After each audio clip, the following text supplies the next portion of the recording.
La Facultad de Ciencias de la Universidad de La Serena presenta ULS, de la Tierra al Universo. Porque el conocimiento científico nos pertenece a todas y a todos, y una persona informada es una persona más empoderada.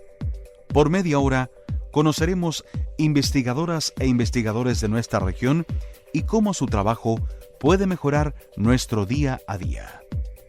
En Radio Universitaria FM 94.5 presentamos ULS, de la Tierra al Universo, con Marcela Gatica.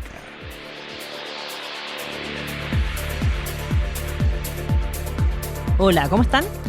Soy Marcela Gatica y les doy la más cordial bienvenida a todas y todos quienes a esta hora nos escuchan en ULS, de la Tierra al Universo, tu espacio científico en la región de Coquimbo. No olvides que puedes escucharnos todos los martes y jueves a las 8 de la mañana. Y recuerda, tú también puedes ser protagonista en nuestros programas, comentando en nuestras redes sociales @cienciasuls, en donde además podrás enterarte de todas las actividades abiertas que hacemos en la Facultad de Ciencias.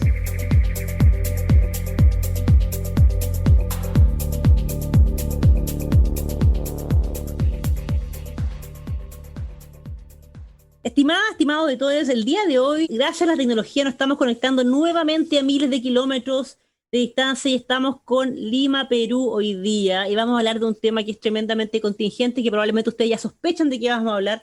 Vamos a conversar sobre el conflicto que está viviendo nuestro vecino país. Hay muchísimo que hablar al respecto, y para entender un poco este conflicto, para comprender un poco el contexto histórico y cuáles son las posibilidades futuras que se ven para salir de esta crisis, tenemos hoy día el privilegio en exclusiva para Chile de conversar con una experta en el área. Estamos con la doctora Maite Dongo Sueiro. Ella es actualmente académica de la Pontificia Universidad Católica de Perú. Ella es doctora en Historia Contemporánea de la Universidad Libre de Berlín. Tiene un magíster en Estudios Europeos e Internacionales y además licenciada en Ciencia Política y Gobierno. Y también es muy activa ella, es coordinadora ejecutiva del Espacio de Mujeres Líderes de Instituciones de Educación Superior de las Américas, o EMULIES, que de hecho también participa en algunas universidades chilenas. ¿Cómo estás, Maite? ¿Cómo están? Bueno, acá en el Perú, con una situación cambiante, ¿no? Cada media hora tengo que estar revisando, o menos, tengo que estar revisando lo que está sucediendo, porque si no estamos desactualizados. Este programa, como sabe la audiencia, es pregrabado, pero en el momento que fue grabada esta entrevista que estamos grabando, Perú el día de hoy amaneció sin presidente. Ustedes el día domingo 15 de noviembre. El 14. Ah, sí, de veras, renunció Manuel Merino. El día 15 de noviembre, la noche, una larga noche, el domingo, el Parlamento no se pudo poner de acuerdo para elegir a quién va a gobernar el país hasta las próximas elecciones, porque ustedes tienen elecciones prontamente, en un par de meses más, ¿cierto? El nuevo gobierno debería partir en julio. Previamente, sí, ¿cierto? Ustedes destituyeron a Martín Vizcarra. Manuel Merino no duró más de 5 días, creo, en el gobierno. Y yo, antes de empezar, te quiero preguntar un poco sobre el contexto de lo que está pasando, porque lo que conversábamos un poco, ¿no?, es que acá desde Chile, viéndolo de afuera, y sobre todo si uno no está muy metida en el tema de las ciencias políticas, como que no entiende esto de que primero tienen una sola cámara, han tenido varios presidentes últimamente, como que no se ve mucho esa dinámica de los partidos políticos dentro de la Cámara, como que la mayoría del Congreso sacó a Vizcarra, como que aquí es una lógica distinta un poco de funcionamiento. Entonces, primero quiero partir preguntándote un poco por el contexto histórico que lleva actualmente este conflicto, porque ya desde hace rato ya, cierto, que ustedes están lamentablemente con este tema de presidentes que han sido destituidos por temas de corrupción. En caso del tema de corrupción, finalmente es mejor la justificación que la motivación. Eso ya lo voy a tratar después, porque el Congreso no es el Poder Judicial, ¿no? Al que le toca esa tarea es el Poder Judicial. Pero bueno, les explico un poco la historia de esto, ¿no? La crisis, que ya no es crisis porque es normalidad, de los partidos políticos en el Perú empieza a inicios de los 90, porque a fines de los 80 tuvimos la crisis de la deuda, el primer gobierno de Alan García, una hiperinflación histórica a nivel mundial, y eso generó paralelamente conflicto interno armado, etcétera, que generó un desgaste de los partidos políticos en el Perú. A eso se le suma que no hubo realmente una inclusión adecuada de las masas a la política. Esto explotó en los 90s, a lo que se le sumó Fujimori, que tuvo un discurso de descrédito de los partidos tradicionales. Entonces, eso se volvió la normalidad, ¿no? La normalidad de los partidos tradicionales no funcionan, no confiamos en ellos, hay que votar por los nuevos, por ejemplo. Y también por lo que se eligió al mismo Fujimori en ese momento. Y con la nueva constitución del 93, lo que se eliminó también fue las dos cámaras que teníamos, y se hizo una sola con menos congresistas. ¿Cuántos son, disculpa, actualmente? 130. 130. Tenemos ya. 130, sí. Ya. Que también sería un problema porque hay poca representación, ¿no? Por la cantidad de peruanos que somos, ¿no? Pero bueno, esto lo que ha generado actualmente, es una historia larga, pero lo que ha generado es que no haya realmente una representación o partidos políticos que sean los que representen los intereses de los ciudadanos. Muchas veces lo que termina jugando ese papel son los medios y la opinión pública, ¿no? Pero no es a través de los partidos. Los partidos, la mayoría, o sea, hay ciertos partidos regionales que más o menos funcionan, pero los partidos funcionan como franquicias, ¿no? ¿Cómo así? Porque tienes que tener una inscripción nacional para poder postularte. No puedes simplemente postularte porque sí tienes tu partido, tienes que tener ciertas firmas. Entonces, claro, acá lo que funciona es que los partidos tienen como su membrete y los candidatos independientes se suman al partido para ser elegidos una vez. En 5 años es muy probable que esos candidatos estén con otro partido.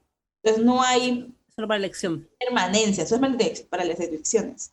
Lo que genera que no haya incentivos para que el candidato que gane se comporte de acuerdo a lo que está diciendo el partido, que es lo que se ha visto también ayer, ¿no? El portavoz del partido dice una cosa y después votan como ellos quieren, porque no hay ese incentivo. O sea, si igual tú estás yendo ahí solamente por 5 años, o en este caso 1 año, ¿qué incentivo hay para responder al partido si tal vez no necesariamente tienes el objetivo de quedarte para siempre en política, o puedes conseguir otro partido que después tú pagues, porque además se paga por tener, hay voto preferencial, entonces hay números por cada partido, ¿no? Eso también se está intentando quitar.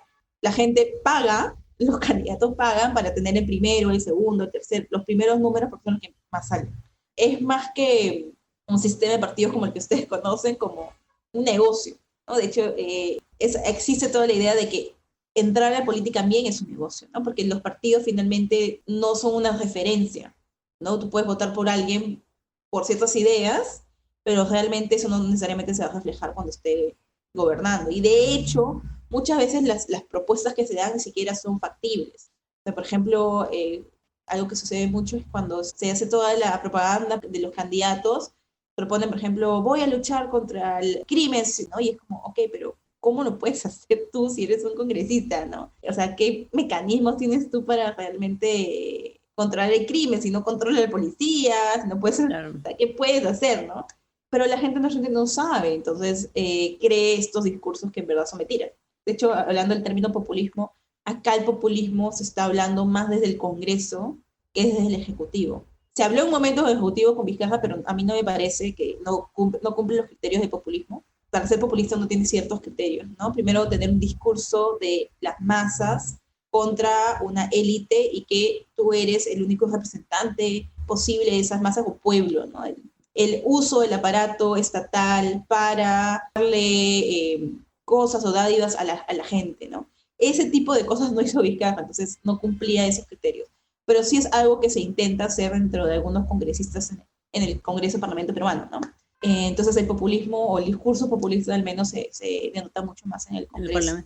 De hecho, de ahí como que uno puede empezar a entender por qué entonces, y comentaba un poco en off, que a uno le llama la atención viendo el tema de afuera y sin saber mucho de política internacional, que uno dice, bueno, Vizcarra fue destituido por el grueso del Congreso, y entiendo yo que el Partido Morado fue una bancada que votó en contra, pero es muy pequeñita, y uno con la dinámica chilena hubiese pensado que estamos más peleados entre los partidos, ¿cierto? Pero como que costaba entender esta dinámica, como que de mucha gente se puso de acuerdo para destituirlo. Y te quiero también, ¿nos puedes recordar un poco de cuándo parte un poco esta escalada? Porque yo entiendo que desde que salió, bueno, PPK le decía al presidente Kuczynski. Sí, acá también. Con el tema de Odebrecht, ahí como que empieza un poco esta escalada de presidentes que han salido por el tema de la corrupción, ¿cierto? Y entonces en este marco un poco de este Congreso, así que con lo que tú me cuentas también, que políticamente es como un poco inestable o impredecible, me imagino que quizás este escenario, ¿crees tú que ha contribuido a esta escalada de destituciones o vacancias, como dicen ustedes, consecutivas? Voy a empezar con la última parte, ¿ya? la vacancia hace una semana exactamente, porque fue el lunes, no era el primer intento de vacancia a Vizcarra. Salió porque lo impulsaron, porque salieron unos audios sobre la posible implicación de Vizcarra en actos de corrupción. Esto ya se sabía que iban a acusarlo, que la fiscalía estaba investigando, pero como es presidente solamente se le puede investigar o no investigar, pero acusar después de su mandato. ¿Okay? Ok. No durante el gobierno. Entonces lo que se hace es más un juicio, hicieron un juicio político que ellos no tienen la potestad de hacer. El Congreso no tiene la potestad, no es poder judicial. O sea, son 3 poderes. Ellos no deben usar el poder, o sea, intentar tener el poder del poder judicial, ¿no? ¿Qué sucedió? Esta última vez lograron los votos. ¿Okay? Anteriores veces no habían logrado los votos. También porque los partidos decían que no iban a votar a favor de la vacancia y al final votaron a favor de la vacancia. O sea, también con traiciones, ¿no? Y de hecho, hubo una encuesta de opinión pública a fines de octubre y el 95% de los peruanos, 95, o sea, la gran mayoría, no es que sea polarizado, la gran mayoría quería que Vizcarra termine su mandato y que a partir de que termine su mandato, el Poder Judicial, la Fiscalía, se encargue de acusarlo y si tenía que ir a la cárcel, se vaya a la cárcel. Pero que la institucionalidad, la continuidad del país no esté en juego, ¿no? Entonces, el Congreso, al tomar esa decisión, tomó una decisión en contra de la opinión pública, conociendo lo que estaba diciendo la opinión pública, ¿no? Y esta espalda a la ciudadanía no es nueva, de hecho también pasó con el Congreso pasado.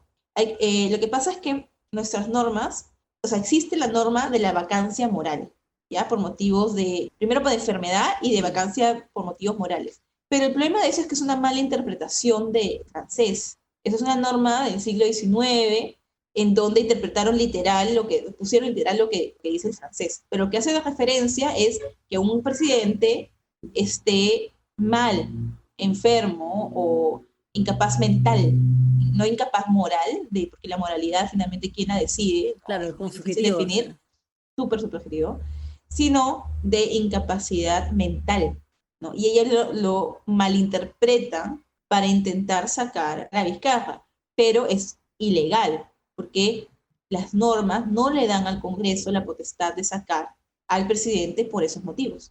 Es una malinterpretación, un uso de la normativa por intereses particulares, porque eso de que es por motivos de corrupción es lo que intentan vender a la gente externa. La verdad, sea dicha, es que de los 130 congresistas, 68 tienen procesos de corrupción, y algunos tienen más de 100, o sea, hay muchísimos que tienen un montón de problemas que están protegidos ahora porque son congresistas, porque si no probablemente estuvieran en la cárcel. Hay gente incluso que está acusada de asesinato, para que te des cuenta del nivel. Entonces, esto es también un problema institucional, porque no es la primera vez. O sea, el año pasado, Vizcarra disolvió el Congreso. ¿Qué es esto?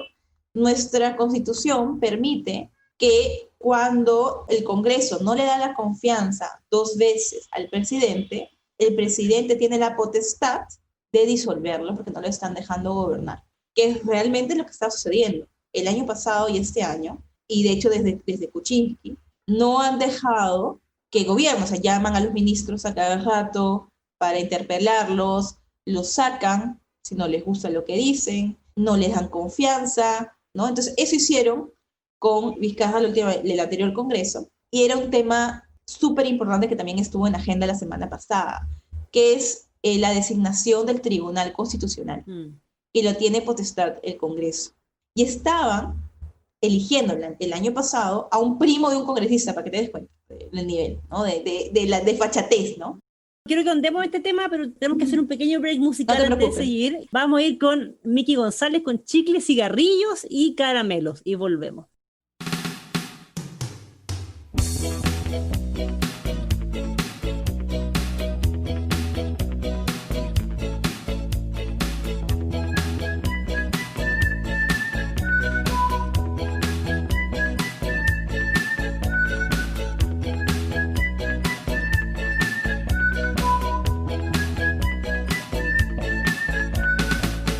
Cigarrillos, caramelos,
estimados auditores, el día de hoy estamos hablando sobre el conflicto político de Perú, lo que está pasando, y para eso tenemos una tremenda invitada en exclusiva aquí para Chile, conectándonos a miles de kilómetros de distancia. Estamos con la doctora Maite Dongo Sueiro. Ella es doctora en Historia Contemporánea de la Universidad Libre de Berlín, tiene magíster en Estudios Contemporáneos Internacionales y es académica de la Pontificia Universidad Católica de Perú. Ella está en Lima trabajando actualmente, viviendo, y además es coordinadora ejecutiva de Espacio de Mujeres Líderes de Instituciones de Educación Superior de las Américas, o EMULIES, que también está en Chile. En el primer bloque ya nos contaba, nos dio un contexto histórico de todo este conflicto que hemos ya visto a través de la prensa internacional, ¿cierto?, de la reciente destitución o vacancia, como se dice en Perú, del presidente Martín Vizcarra, que luego asume Manuel Merino, no alcanza a durar ni 5 días en el cargo, tiene que renunciar. Sabemos, ha habido una cantidad enorme de protestas y bueno, violencia y represión también en Perú. Lamentablemente, a la fecha que grabamos esta entrevista ya habían 2 personas muertas, ¿cierto?, algunos desaparecidos. Bueno, ha sido bastante complicado el ambiente. Y cuando grabamos esta entrevista estamos en un momento también en que Perú está literalmente sin presidente. El Congreso no se ha podido poner de acuerdo, ¿cierto?, quién va a seguir gobernando. Maite, quiero retomar un tema que tú tocabas al final del primer bloque. Ya, tú nos explicaste el contexto un poco histórico en que pasó esto. Nos hablaste de que a partir de la nueva Constitución del 93 hay una sola Cámara. Eso es importante para nosotros como chilenos entenderlo, porque ahí como que uno entiende la diferencia política. Hay una sola Cámara. Nos contaba que muchos políticos entran en un partido, pero luego se salen, se van cambiando, entonces como que no hay una línea de continuidad ideológica, ¿cierto?, que uno pueda esperar algo, ¿cierto?, como proyectar a largo plazo. Y tú también nos contabas que el Congreso, pese a que el grueso de la ciudadanía decía, bueno, si Martín Vizcarra tiene cargos de corrupción, bueno, que termine su gobierno, porque el próximo gobierno asume en julio del próximo año, termine su gobierno y luego lo juzgan, pero pese a que la mayoría de la gente pensaba esto, el Parlamento decide destituirlo, vacarlo, como dicen ustedes. Mi pregunta es, ¿cómo se podría beneficiar el Congreso? ¿Qué pasó por su cabeza en ese momento para decidir hacer esto, pese a que tenía a toda la ciudadanía en las encuestas en contra? O sea, y pensaron que a lo mejor el escenario no se iba a poner tan complejo, por ejemplo, como se puso después. Tienes que considerar lo que te decía antes, de que no necesariamente saben que muchos no van a ser reelegidos en otra oportunidad. Entonces no hay un incentivo ahí para que los vuelvan a elegir. Y tienen que lograr sus agendas particulares durante en el momento que están en el poder. Entonces ahí tienen varias agendas. Te comentaba la del Tribunal Constitucional.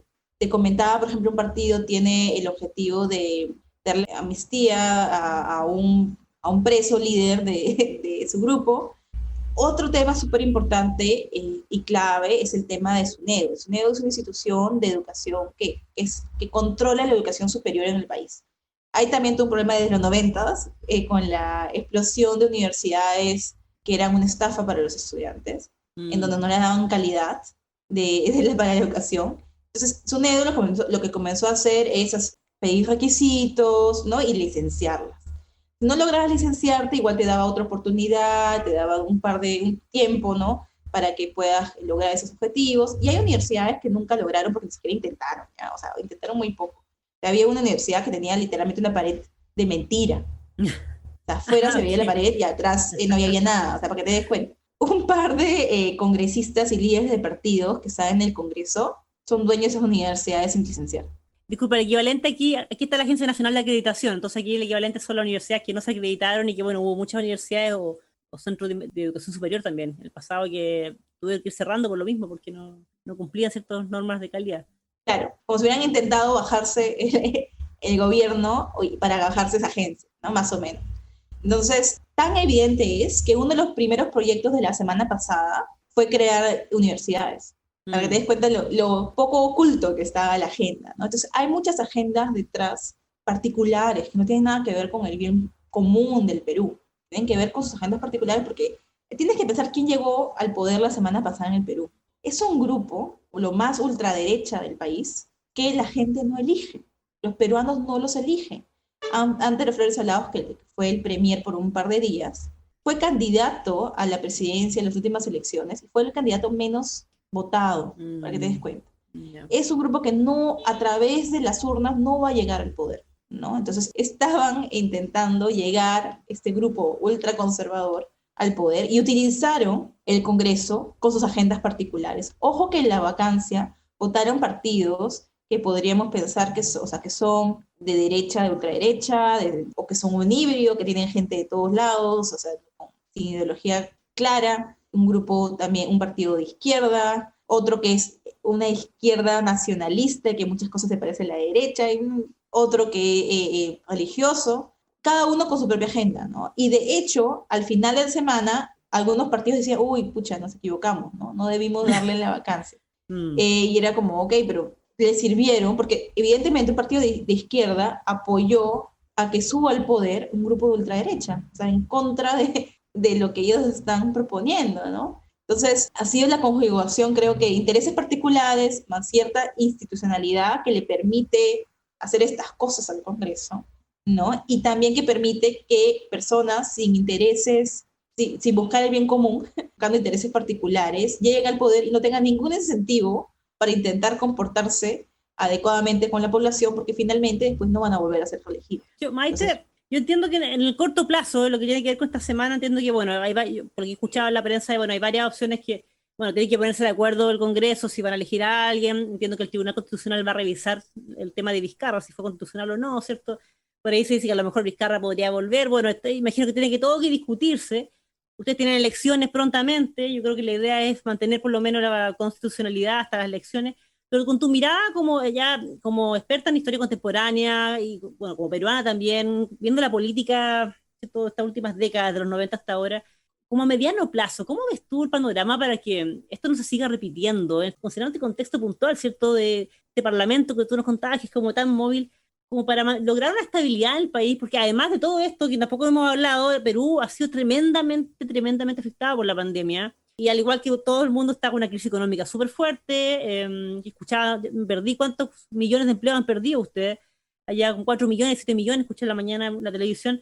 Entonces mi pregunta es como, a mediano o largo plazo, ¿cómo ves tú que pueda hacer esta crisis y lograr una cierta estabilidad a nivel gubernamental? Lo que se sabe es que debemos tener una reforma política, ¿no? De las reglas de juego. Eso no es nuevo, eso se sabe hace un par de años, y es parte de la agenda de lo que los congresistas se quería destruir, ¿no? Casi un par de años, un año y medio más o menos, Vizcarra llamó a un grupo de politólogos para hacer una propuesta de reforma política, para evitar ese tipo de situaciones. Porque acá, si el presidente no tiene bancada en el Congreso, que es lo que sucedió con Vizcarra, no tiene bancada en el Congreso, no presentó para las elecciones congresales, se apoyaba en la opinión pública. El apoyo de Vizcarra era la población, no tenía ningún partido en el Congreso. Yeah. Si no tienes partido en el Congreso, el presidente, o tienes un partido muy pequeño, como le pasó a PPK, es inmanejable gobernar. ¿no? Es todo en contra.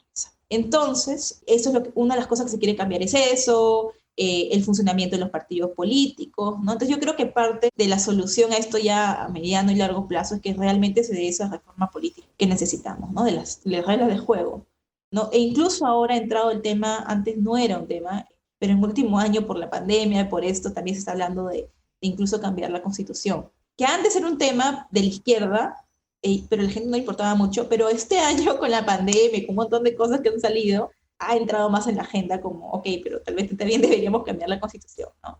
Que yo creo que es parte que cambiemos las reglas de juego, no solamente a los políticos, porque muchos lo que dicen, no, sacamos a los congresistas y traemos nuevos y hay que saber elegir mejor. Y sí, es en parte, es cierto, tenemos que elegir mejor, pero no es solamente eso, porque no es casualidad que 2 congresos seguidos se comporten con intereses particulares, también las reglas de juego que llaman a cierto tipo de personas a postular, ¿no? Entonces yo creo que por ahí va la solución. Lo bueno es que lo que nos ha mostrado la última semana es que lo que le estamos llamando acá la generación bicentenario, que son los chicos de la universidad, los chicos más jóvenes, pese a que las anteriores encuestas mostraban que eran supuestamente más apáticos con la política, no necesariamente, han mostrado que están muy comprometidos y que no van a permitir una transición autoritaria. Es lo que tuvimos la semana pasada. La semana pasada no tuvimos una transición democrática, un gobierno transitorio. No, tuvimos una transición autoritaria. Más allá de qué términos usemos de lo que pasó el lunes, el intento de control de los medios. Intentaron controlar los medios, les llegó amenazas a los periodistas para no cubrir adecuadamente las marchas. De hecho, un periodista renunció por eso, un jefe, porque les he dicho no pueden mostrar las marchas como están sucediendo, justifica eso, ¿no? En las protestas usaron policías, se llaman los ternas, que están vestidos de civiles, se hacen pasar por manifestantes y después cogen a la gente, se la llevan sin identificación, que eso está prohibido.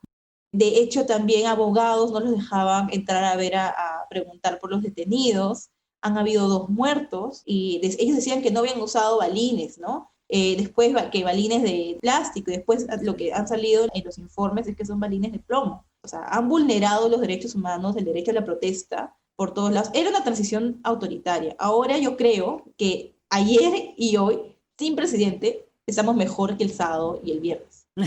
Maite, bueno, sí, mira, se nos pasó volando el tiempo, lamentablemente ya tenemos que llegar al final del programa porque me quedo con harto que preguntarte, desearte suerte nomás, yo espero que las cosas se logren mejorar por lo menos transitoriamente esta semana hasta las próximas elecciones. Te dejo invitada para que conversemos nuevamente porque tu tema está, ¿cierto?, pasando, es largo y hay que pasar el próximo año también, y hay que ver si esto va, como decías tú, va a llevar a cambios más profundos también a nivel político. Así que te agradezco 1.000.000 por haber conversado con nosotros en Radio Universitaria esta mañana y bueno, como te digo, cordialmente invitada para que podamos conversar nuevamente en el futuro. Gracias por la invitación. Muchas gracias. Con gusto, y también yo te había hablado un montón de cosas también porque hay un montón que decir. Sí, que es casi imposible abordar el tema en tan poco tiempo porque es un tema enorme y además que uno puede hacer paralelo con Chile en muchas cosas, pero bueno. Estimados auditores, el día de hoy estuvimos con la doctora Maite Dongo Sueiro. Ella es académica de la Pontificia Universidad Católica de Perú y conversó con nosotros en exclusiva para contarnos y nos dio todo un contexto histórico y hablamos sobre el futuro también del actual conflicto político que atraviesa nuestro vecino país.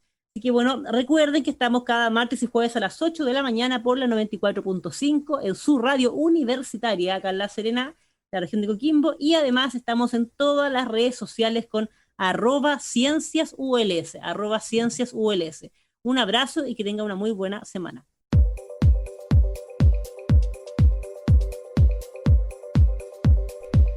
La Facultad de Ciencias de la Universidad de La Serena presentó ULS, de la Tierra al Universo.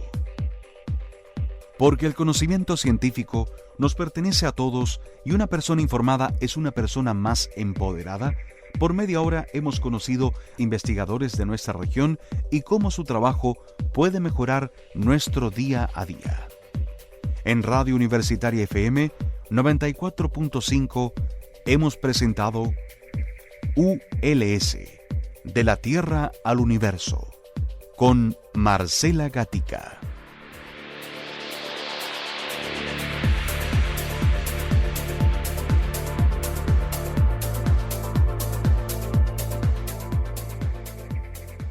Las opiniones vertidas en este programa son de exclusiva responsabilidad de quienes las emiten y no representan necesariamente el pensamiento ni la línea editorial de esta emisora y/o de la Universidad de La Serena.